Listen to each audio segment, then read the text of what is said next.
first panelist, who's going to tell us a little bit about his journey, Richard Brenwick. Richard is a born and raised San Franciscan who began coding as a child and whose earliest entrepreneurial memories involve selling information and songs in Fisherman's Wharf at just 2.5 years old.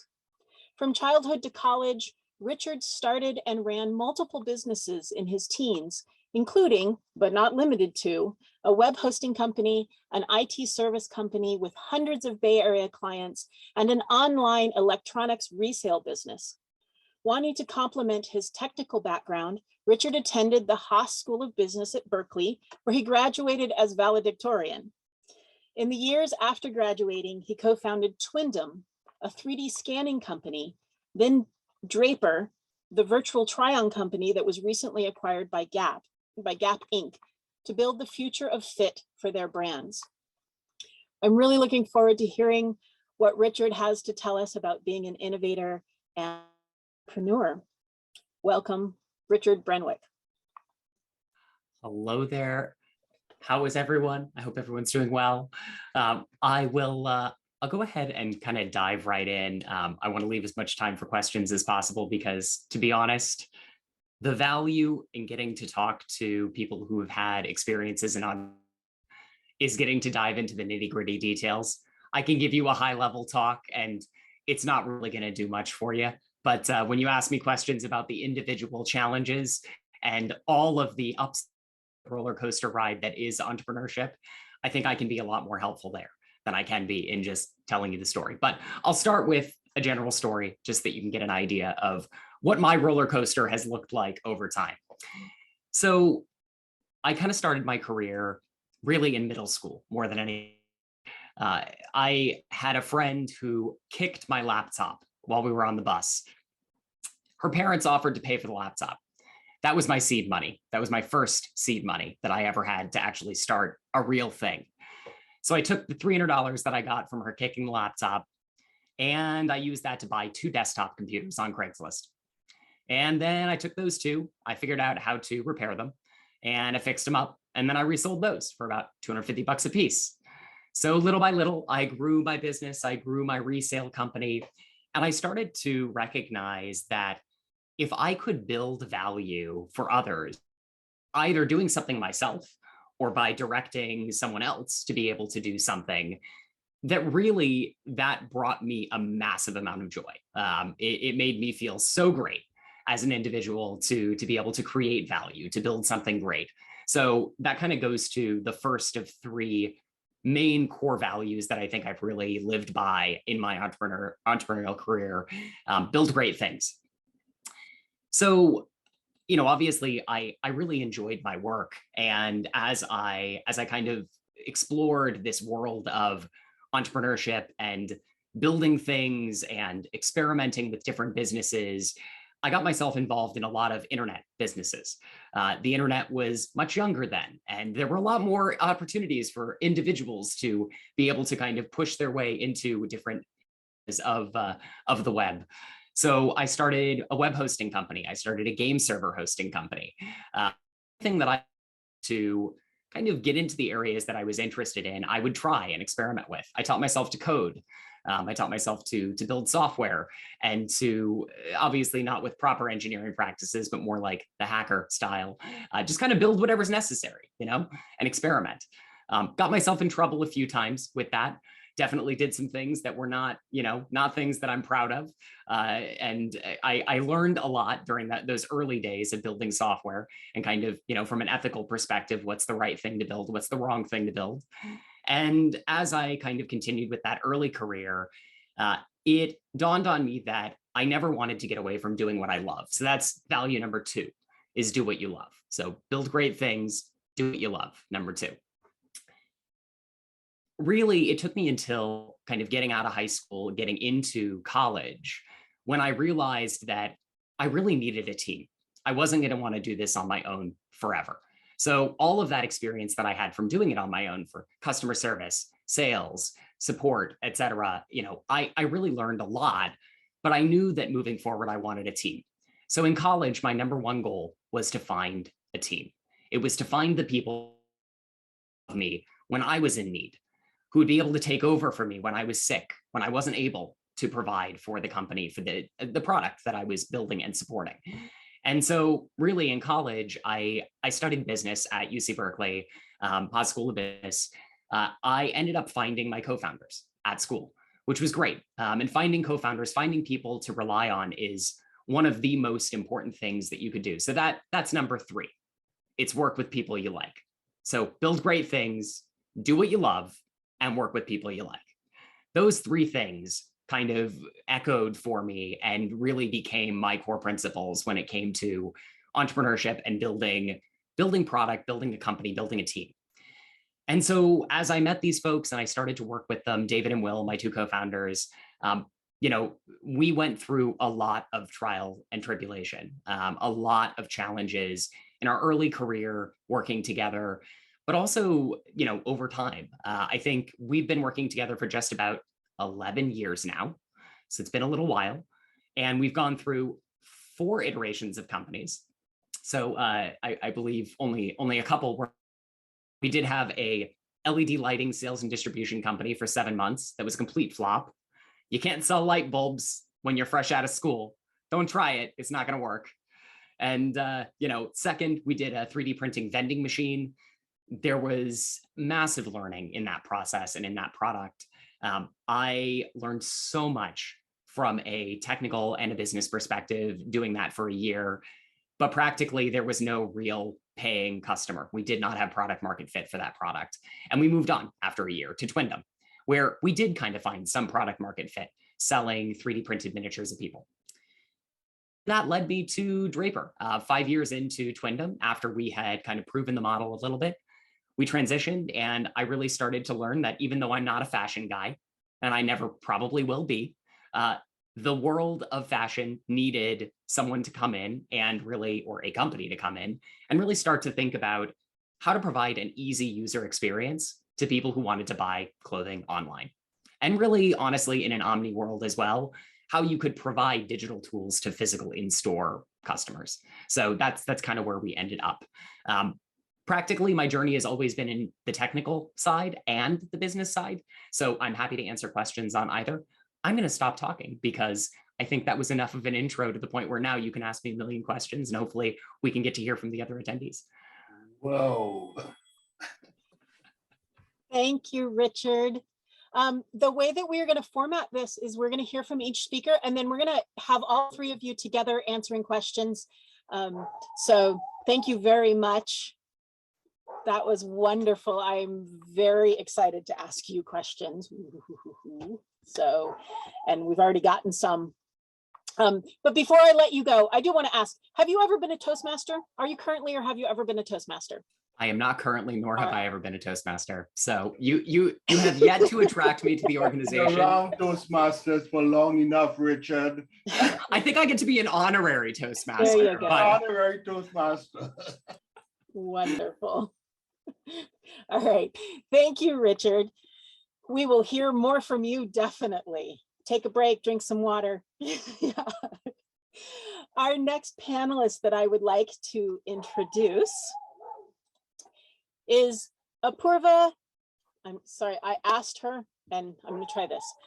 Apurva Dornadula. She is the co-founder and head of engineering at Viral Space, which has been acquired by Smartly.io. It is a product bringing visual intelligence superpowers to performance marketers. She leads the engineering and AI development at Viral Space, where she innovates at the intersection of computer vision, AI explainability, and multimodal machine learning. Apurva is in the Forbes 30 under 30 list in the marketing and advertising category for 2021. Prior to Viral Space, she did her master's in computer science at Stanford University and was a researcher at the Stanford Vision Lab. Apurva also studied electrical engineering and computer science as an undergrad at UC Berkeley. So please welcome Apurva Dornadula. Thank you so much, Carrie. And you pronounced it totally right. So Thank you. Thank you for that. Thank you for asking. First off, I just wanted to thank the District 101 Toastmasters Committee, especially Kalpana Arora, for inviting me to speak at this panel today. I'm really looking forward to chatting with you as well as interacting with some of the other panelists. I really connected with your story, Richard. I thought it was amazing. I checked out your website last night, and I would totally use that product. So I'm very excited to learn more. But yeah, I'm happy to talk a little bit about myself, my journey. So my name is Apurva Dornadula, and as Carrie mentioned, I'm the head of engineering for the viral space team at smartly.io. And so we basically use AI to take the guesswork out of creative marketing. So we do this by analyzing lots of different aspects of advertisements, like anything you can really think of, we probably analyze. Like, is there a dog balancing a frisbee on its nose? Like, is there like a sushi being featured? Like, what are the prominent keywords? Like literally anything. And then we use AI to actually derive these insights and generate recommendations for how to improve future or in-flight ads. And we didn't always used to do this. So, when Richard was mentioning roller coasters, we definitely had our fair share of them. So, we actually came out of a class project at Stanford. It's called Startup Garage. I was doing my master's in computer science there. And I was really in this world of like computer vision, like how do we explain what models are learning?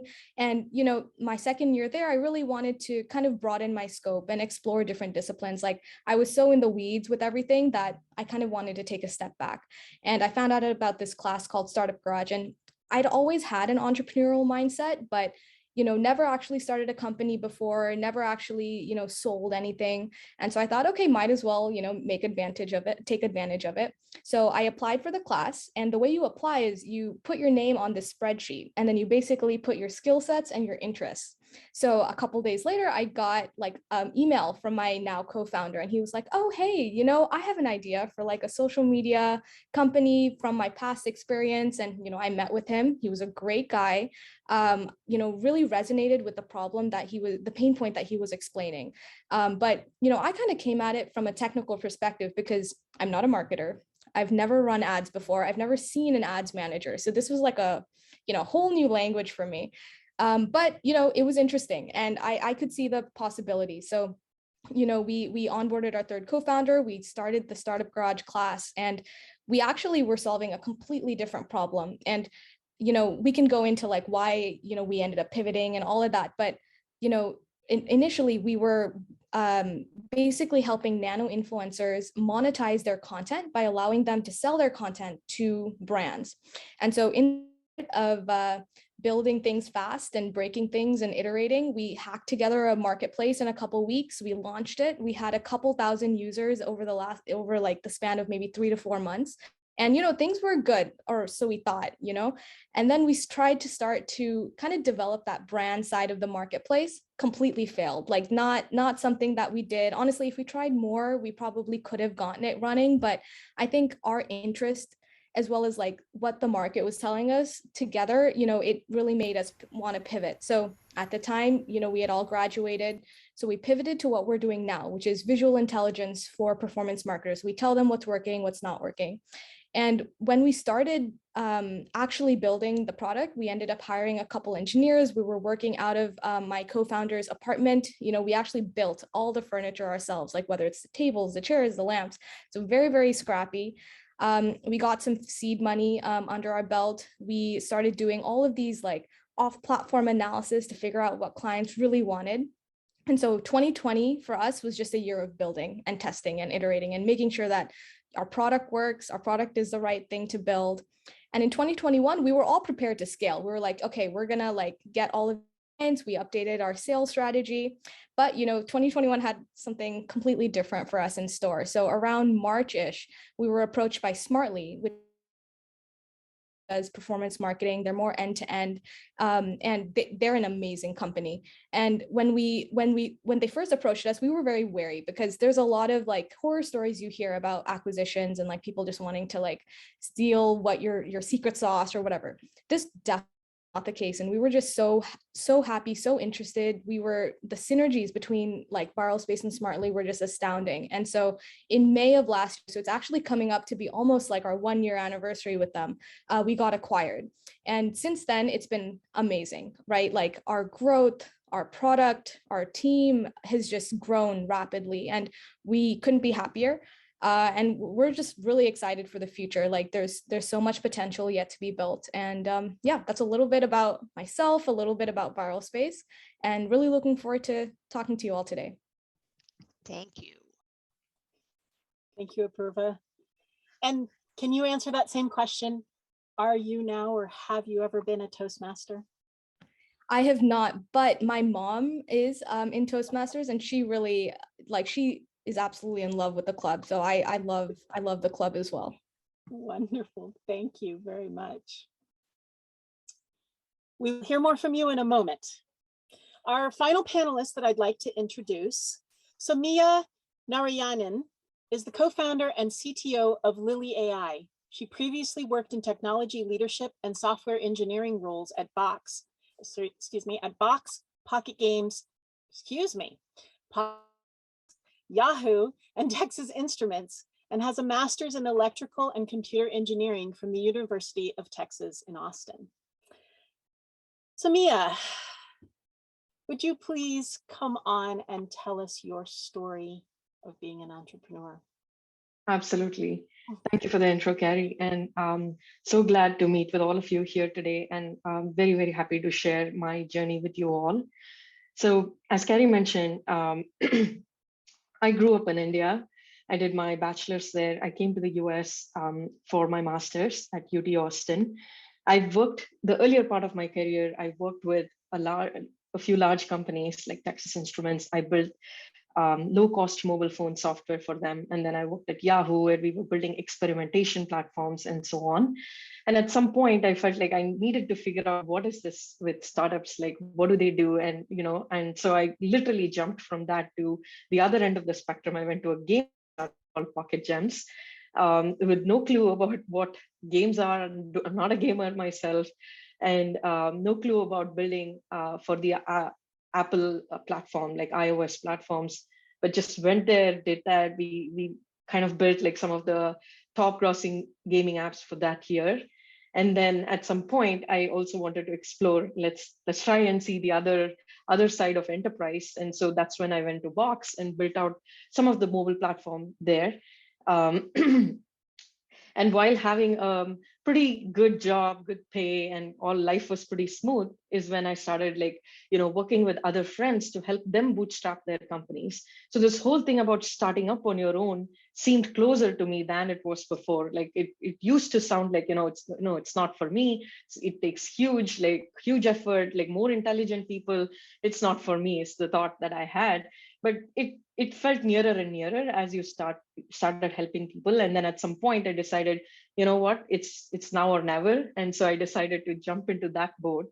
I had no idea, no company in mind, just quit my job, went to an idea stage accelerator.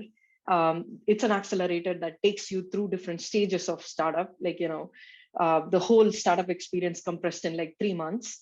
And so I decided to do that. I was on an H-1B visa at that time, which doesn't let start companies that easily. So I had to quit, go to Mexico, do all the dance around it to, change my visa to a form that would let me finally, do this. And so I did that, and then went through the different stages with that accelerator and realized that, my idea was not shaping up to what I wanted. But one of the most important things that happened to me in that accelerator was meeting my co-founder, or getting introduced to my co-founder who had the idea at that point.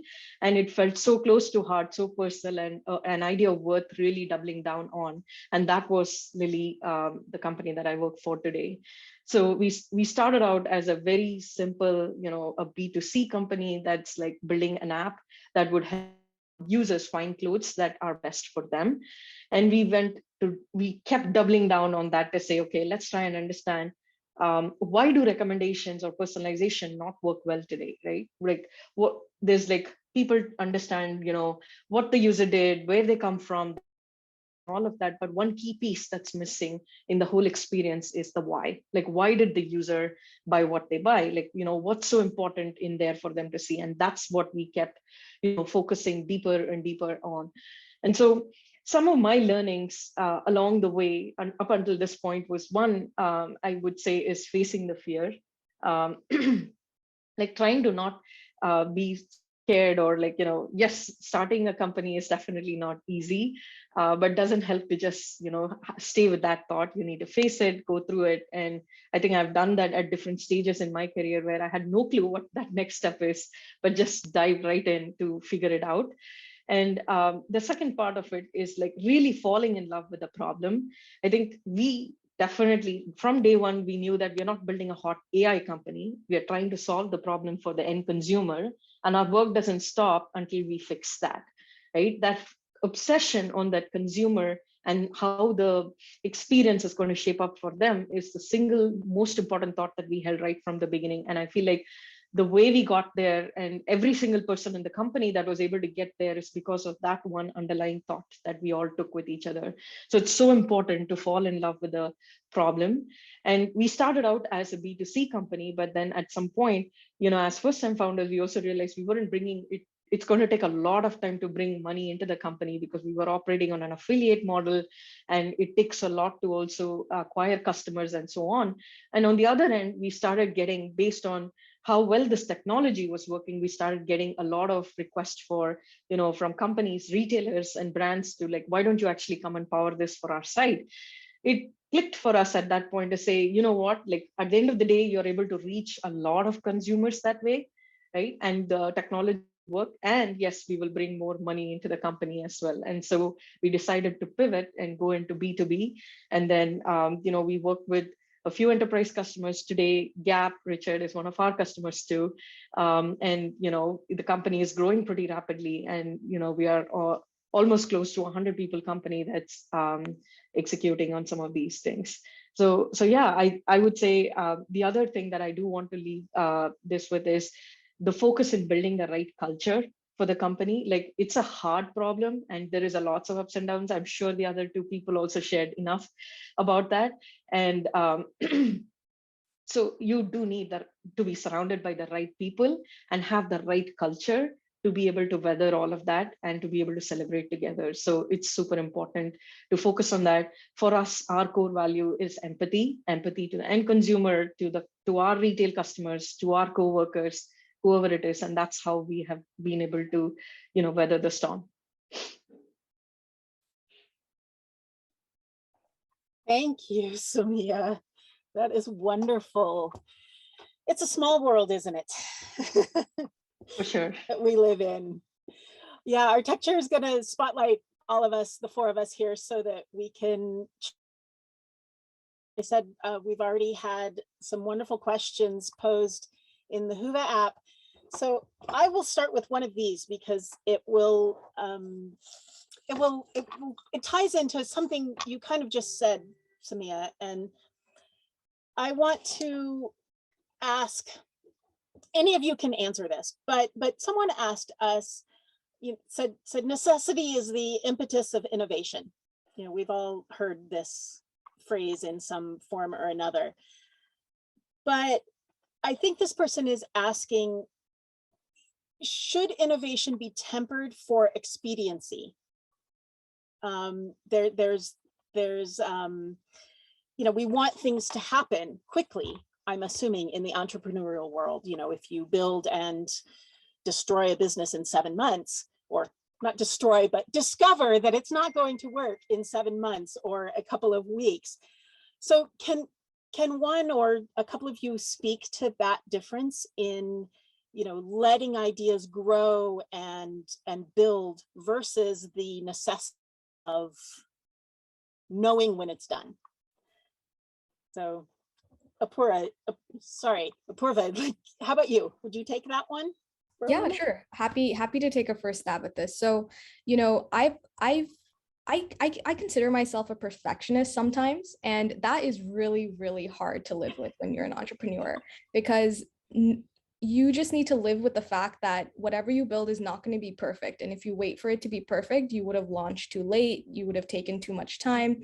You wouldn't, you are 10 steps behind where you would have been if you had maybe tested a small idea out in a small way and then iterated on it, rather than spending a ton of time trying to make what you think is a perfect solution and then go from there. And so I think the balance is, first, understanding what you don't know, and first making sure that you're checking your assumptions in a quick way so that you're not spending a ton of time building the wrong thing. So I think it's quick iteration versus building a rushed product, because iteration also takes time. So that's my take on it. Yeah.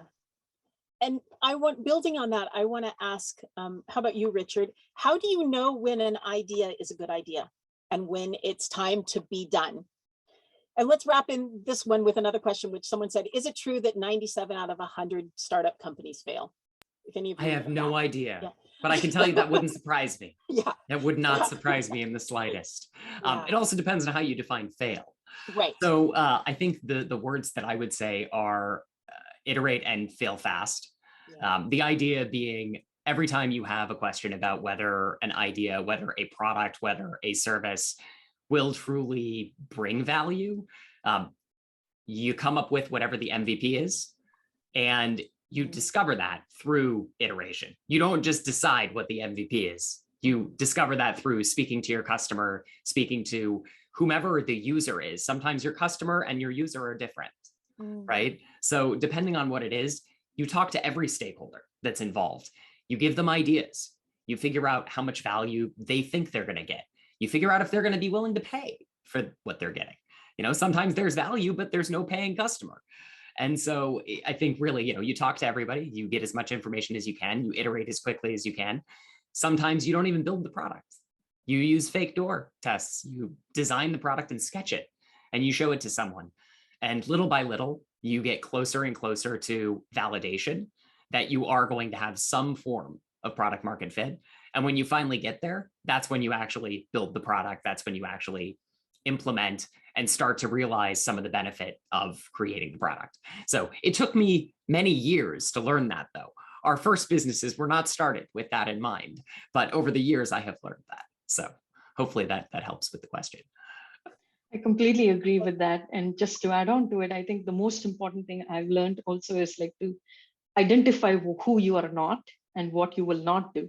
That is also very important. And so having that, classifying your ideas into that bucket is also super important for us to move forward. Yeah, I've heard that before about, it's as much about defining who you're not versus who you are. And I I wonder, like, does that tie in with Apurva? Well, like what you said about, when you started, you were solving a completely different problem. And like, does that go in with that as far as like deciding who you're not, or was that a different process? Yeah, that's interesting. So for, the reason why we were working on something completely different is reason that we were out on the streets of Palo Alto talking to small businesses there. And looking back, we should have been a lot more comprehensive in our user research to begin with, because those are not actually the right customers for us that we were actually building the product for. So that was actually a misalignment on our part. And that is why I think we ended up pivoting to doing what we do now. But I think in the sense of like defining what we're not, it really plays into strategy. And it's something that we're thinking a lot more about for this current iteration of Viral Space. Like there's like white glove service is a big thing that we do. And, we think that there's a lot of value in being able to curate insights, because being able to do creative marketing is not something that exists in current workflow. So we're kind of building this process out with our clients. And so that involves a lot of discovery and figuring things out. But from the very start of the company, we knew we weren't going to be an agency. So that was one part of our strategy that we defined, like, we're not an agency. We are a SaaS tool. Our goal is to be as self-serve, as automated as possible eventually, once we're able to understand what the best practice even is when it comes to creative marketing. So that's where the we are not part came in for us. Nice. Someone asked, how do you find your customers and your prospects? Like, you said you went out into the street and asked people, how do you find those people? How do you find your audience? I can take a first stab at it. Like, so we were very scrappy with what we did, just because we didn't have that, like, we we were being scrappy. Like we ended up going out to storefronts to learn more. We would cold DM, cold email people. You know, something that we didn't do, but we did hear advice for, was going to conferences where you think your audience or your customers are. And, you know, you shouldn't be tied to a customer base either. Like initially it should be broad, and then you should like funnel down into narrowing, like, you know, who your actual audience is. So just like using all the resources you have at your disposal, cold emails, LinkedIn messages, alumni networks, talking to people out on the streets, going to conferences are all ways that kind of work for us. Yeah, I'd love to hear from Soumya and Richard. So on the enterprise side, the way we started definitely is through introductions, through warm intros from our own investors or other advisors who were connected to it. It's funny, even investors who did not invest in the company, we would, you know, still double down and say, can you please make that intro? And, you know, make use of every single connection that you have. And then slowly over time, we built our in-house sales team that can now, you know, there are, for example, because we operate in e-commerce space, there are e-commerce DBs and, you know, other service providers that give you a full list of who operates in the space that you can further narrow down and then identify who your right customer profile is and then double down on those people. So that's how we are doing it for the enterprise side. Lovely. That's great. Can we ask questions? Someone asked us, how do you understand if you're an innovator or an entrepreneur? And I think they kind of defined an innovator as one who solves problems. And how is that different from an entrepreneur? I actually want to ask Soumya, like, because you worked in all of these other companies first, like on that line, how did you decide, hey, I'm gonna go move to Mexico so that I can start my own company as opposed to working for other people? So I think it's more around like I mentioned, right? I was helping already a few friends bootstrap their own company. And so it felt really good in going from like starting from zero. I think you enjoy that process of ambiguity and trying to bring more clarity into it. And as it feels closer and closer to you, it's, and sorry, let me back up a little bit also. I think you cannot just approach this problem from a builder mindset, right? Like, you know, I'm going to build this and change the world and all of that. It doesn't start like that. It always starts from a problem that you're seeing that you can relate to and you feel like it's worth solving. And some of the things that Richard mentioned of how you validate your problems, and then you feel like, you know, this is going to change the world. And then you take it to, you know, you make the switch to like doubling down on it and trying to build it. Right. So that's the path that makes more sense from my perspective. I love it. Richard, do you have anything to add to that? I mean, you said it very well. I don't really have too much to add there. I echo many of the same sentiments. One thing, if I'm not sure if I understood the question right between innovator and an entrepreneur, but I think what I can also see is you need a mix of different people in the company. Like one person, you can't be lost in your world of building forever, to what to Apurva said. You need to also take things to market. So having a mix of these skill sets, like people who care for, you know, let's push and move forward, execute, people who are like thinking and doubling down on research, and you need to have a mix of all of that. Yeah, I actually wanted to ask, you know, how do you find the right people to work with? How do you do that? I had a coach once, you know, tell me like, yeah, I don't hire my friends anymore. I learned that mistake early. And that's not 100% true, but how do you find the right people to work with? I can start first. Yeah. I think let's start with the co-founder, right? So the way I think we met, my co-founder and I, we're total strangers. We actually met over a cold call, and that's how we even got together in the first place. And so a question that comes to me often is like, you know, you've not known each other, so how do you even make this work, right? I think fundamentally what worked very well for us is we had very different skill sets. I come from the engineering background, she comes from business background, but we were able to align on core values of what we are trying to do to our end customer. And as a company, you know, what kind of a company do we want to build, right? So we, of course, will have our differences and all of that, but as long as you can come back to your first principles of what you align on, it'll make it much easier for us to take decisions and move forward. So over the years, I think that's something that we have learned. Not that I had this clarity at the beginning, but I'm sharing everything as a lesson. That's one. With respect to hiring the rest of the team, I think like being like the culture values that I mentioned, empathy, product ownership, trying to make sure that we go into the details and asking why.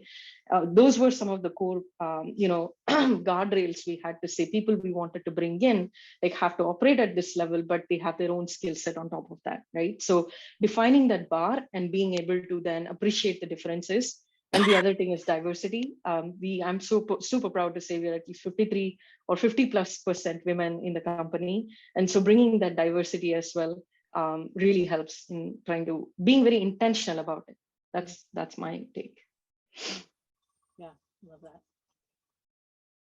Richard, Purva? Yeah, hiring people is really hard.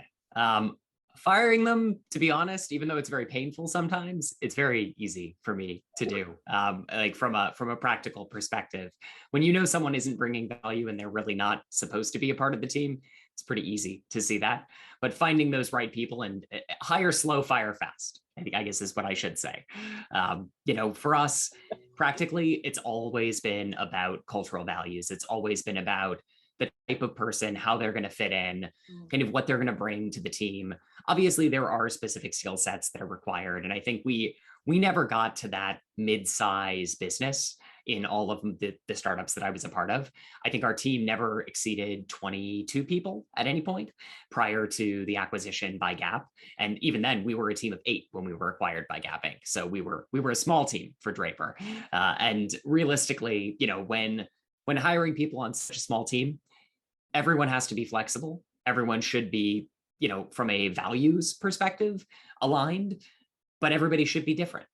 So, Mia, as you said, for us, we always looked for people who thought differently, who brought in a different viewpoint, who had the ability to not always play devil's advocate, but if they needed to play devil's advocate and really kind of push in the opposite direction from the way that we were making decisions. I will say for myself, having 3 founders made a huge difference. Having 3 people with back and forth was so much different than 2 because we were never deadlocked. In any discussion, we always had a tiebreaker. And so realistically, we never got to a point where there was a significant strategic decision that we could not make in an hour-long discussion. Back and forth, all of the evidence on the table, all of the data on the table, it was always pretty clear how we would want to make the decision. So for me, definitely having that 3rd co-founder made a huge difference because it felt like we were a much more functional machine as 3 than I think we would have been. Well, I'm much more functional than I was as 1. I never got the experience with 2. So. Yeah, I agree with everything Soumya and Richard have said. Like, I think having 3 co-founders makes a huge difference. I think for us, we also had very different backgrounds. And so that helped us be self-contained. Like, if we needed to do something, we had the skill set among the 3 of us to just go do it. And that allowed us to iterate really, really fast. And then another thing is that there was also a good balance in like our personalities. Like, if you have a bunch of 3 people who are really type A, super dominating, and that won't work. But also if people that are in action, don't really do anything, that also doesn't work. So having that balance in personalities is also super helpful. And we actually did a disc profile with one of our early accelerators, and it actually like we could visually see the difference in the profiles. And it's not that we like interviewed people saying, oh, what's your profile? Like, no, we didn't do any of that. But, you can kind of tell some of these things when you actually do the interview. And in terms of like actually building the team and hiring, I think a big thing for us was making sure that whoever we hire was interested in the company and our mission, because being a small team, you're going to wear a ton of different hats and you're going to do things that's not fun. Like, who likes to write tests? Like, no one does, right? Like, so, but you need to do those things to make the company grow. And so that was another big thing for us. And then the last thing is that I think being naive lets us assume that we can do something without having the of like conventional wisdom saying that, oh, this is ridiculous. And I think that has actually taken us further than we realize. So making sure you have a mix of like really senior people who know the space, know what they're doing, as well as people who are like, maybe they don't know and they're just questioning things is also super helpful. So I think I see a big theme of like balance and like, having a mix among the three of us. That's wonderful. Thank you. We only have a couple minutes left, but I want to hear really quickly from each one of you. When you feel stuck or unmotivated or out of ideas, which may be impossible, but who do you turn to? Who are your mentors? Who has encouraged you along the way? I'd really like to hear just a little bit about one person.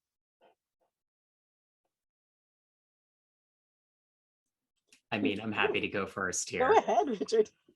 So I can think of a handful of times in my past, really in the last probably like 10, 11 years, that I have gotten to a point where I am stuck, where I really do feel like, the world around me to a certain extent is crumbling in this sense.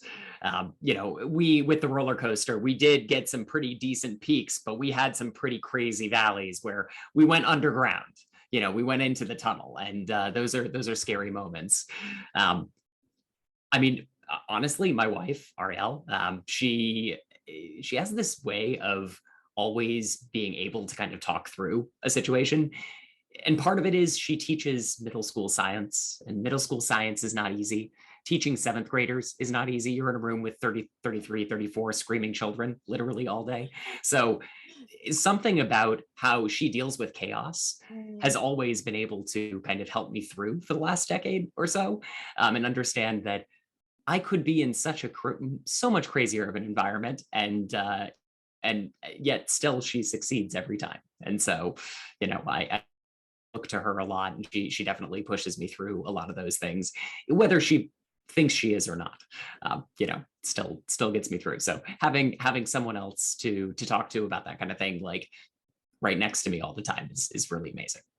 That's wonderful. Thank you.